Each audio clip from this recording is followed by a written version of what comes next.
Hi மக்களே, சின்னஞ்சிறு கிளியே சீரியல் திருமாங்கல்யம் மகாசங்கமம் ஏப்ரல் 23, 2006 என்ன நினச்சின்னு பார்க்கலாம். அதுக்கு நம்ம channel Tamil serial talk subscribe பண்ணி லைக் பண்ணிக்கோங்க. இங்கே ஜெயந்தி, இந்து எல்லாரும் மகாலாம் அங்கே நாட்டு மருந்து விற்கிறாருல ஒரு ஆள், அவர்கிட்ட இது மாதிரி என்னமோ காதில் சொல்கிறா. காதில் சொல்கிறது கேட்டுட்டு அவர் அப்படியே ஷாக்காகி நிற்கிறாரு. என்னையா நான் சொல்கிறது சரிதானே அப்படின்னு சொல்லி கேட்குறா ஜெயந்தி. சரிதாம்மா, ஆனால் அதுக்கு அதிகமாக செலவாகும்னு சொல்கிறாரு. எவ்வளோ ஆகும் அப்படின்னு கேட்குறா. 50 ரூபா ஆகும். 50 ரூபா தானே, அதெல்லாம் பிரச்சனை இல்லை, நான் சொன்னதை செய்யின்னு சொல்லி அவர் ஒரு நாட்டு மருந்து கொடுக்குறாரு. அந்த நாட்டு மருந்தை குடித்தா ராஜபோதையாக இருக்கும். 48 மணி நேரத்துக்கு அவங்க அவங்களால எதிரில் நிற்கிறவங்க கூட தெரியாது, அவங்களால எதுவுமே பண்ண முடியாது, அவங்க 48 மணி நேரத்துக்கு அவங்க போதையிலே இருப்பாங்க அப்படின்னு சொல்லவும் அதை அந்த பொடியை வாங்கி வச்சுக்கிறா. அந்த லேகியத்தை வாங்கி வச்சுக்கிட்டு போகிறாங்க. அப்போது தேடிட்டு இருக்காங்கல்ல திவ்யாவை. யாருன்னா கருணாவும் அந்த திவாகரும் தேடிட்டு இருக்காங்க. தேடிட்டு இருக்கிறத பார்த்துட்டு அவள் கண்டுபிடிச்சிட்றான். அவன் திவாகர் கண்டுபிடிச்சிட்டு அவளை பார்த்துடுறான். பார்த்த உடனே மறைச்சிக்கிட்டு இருக்கான். அப்போதைக்கு அவள் திரு கூட பேசிகிட்டு இருக்கா. அப்போ ஒரு ஃபோன் வருது.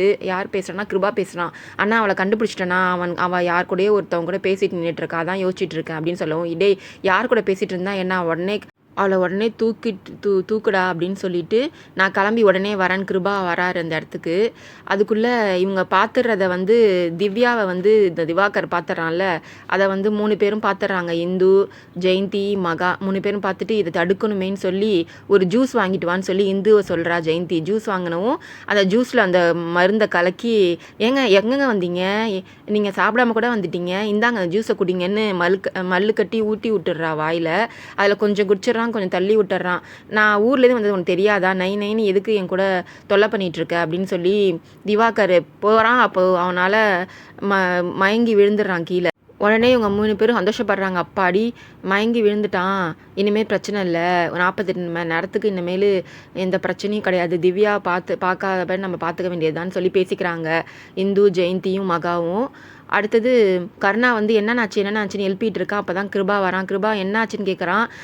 இது மாதிரி மயங்கி விழுந்துட்டாருண்ணே அப்படின்னு சொல்லி கருணா சொல்கிறான். டேய், இவனை பார்த்துக்க உன்னால் முடியாதாடா, அவன் என்ன பண்ணுறான் எது பண்ணுறான்னு பார்க்க மாட்டியா அப்படின்னு கிருபா திட்டுறான் கருணாவை. அண்ணா நான் அந்த பொண்ணை தான் தேடி அந்த சைடு போய் தேடிட்டு இருந்தேனே, அதுக்குள்ளே இவர் மயங்கி விழுந்துட்டார், என்னன்னு தெரியல அப்படின்னு சொல்லி கருணா சொல்லவும் அவனை தூக்கிட்டு வீட்டுக்கு கூப்பிட்டு போகிறான்.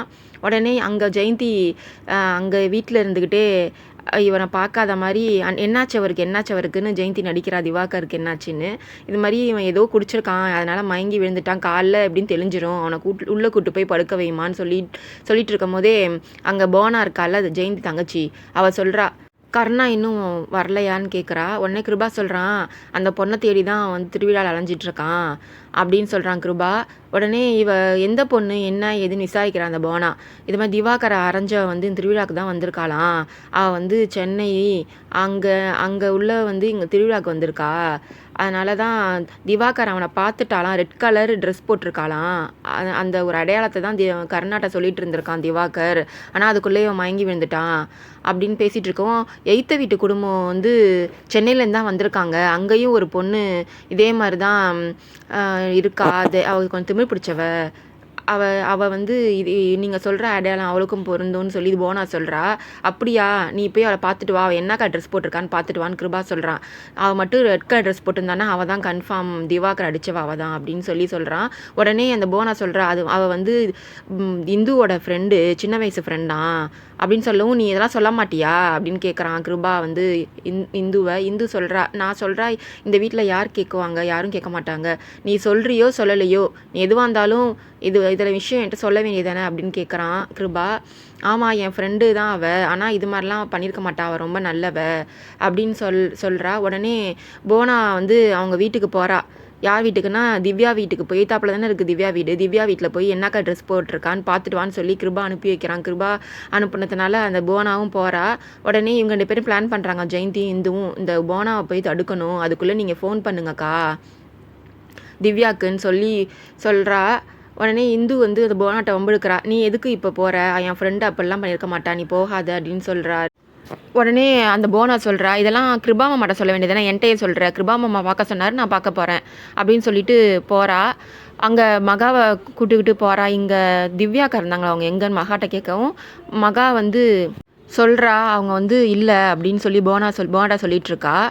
இதுக்கு முன்னாடியே வந்து ஃபோன் பண்ணிடுறா ஜெயந்தி, இது மாதிரி போனா வரா, அவள் வந்து வந்துட்டாளா திருவிழாக்குன்னு கேட்குறா ஜெயந்தி மகாட்ட. மகா வந்து வந்துட்டாங்க, அவள் ட்ரெஸ்ஸுக்கு மாற்றிருக்காளா, அதே ட்ரெஸ்ஸில் தான் இருக்காளான்னு கேட்கும்போது அவள் அதே ட்ரெஸ்ஸில் தான் இருக்காங்கன்னு சொல்லவும், அந்த ட்ரெஸ்ஸை முதல்ல மாற்ற சொல்லு, இந்த ரெட் கலர் ட்ரெஸ் தான்னு அவங்க கண்டுபிடிச்சிட்டாங்க, தெரிஞ்சால் வந்து திவ்யாவை தூக்காமல் விட மாட்டாங்க, அதனால் ட்ரெஸ்ஸை எப்படியாச்சும் மாற்ற சொல்லு அப்படின்னு சொல்லிட்டு வச்சிடறா ஃபோனை.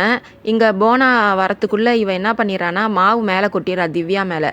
அதனால் அவள் ட்ரெஸ் சேஞ்ச் பண்ணிவிட்டு வரா. அதை பார்த்துட்டு இது வந்து ரெட் கலர் ட்ரெஸ் போட்டுடல, அவள் கிடையாதுன்னு போனா நினச்சிக்கிட்டு போயிடுறா. அப்பா இப்போ தான் சந்தோஷமாக இருக்குது அப்படின்னு மனசில் மகா நினச்சிக்கிட்டு இவ கை காமிக்கிறா இந்துவுக்கு, இந்த பிரச்சனையும் இல்லை, ஓகே தான் அப்படின்னு சொல்லி கை காமிக்கிறா. உடனே என்ன நடக்குது இங்கே அப்படின்னு சொல்லி கேட்குறா திவ்யா. உடனே ஒன்றும் இல்லைக்கா, வாங்கக்கா போய் படுத்துங்கலாம் அப்படின்னு சொல்லி கூப்பிட்டு போகிறா திவ்யாவை.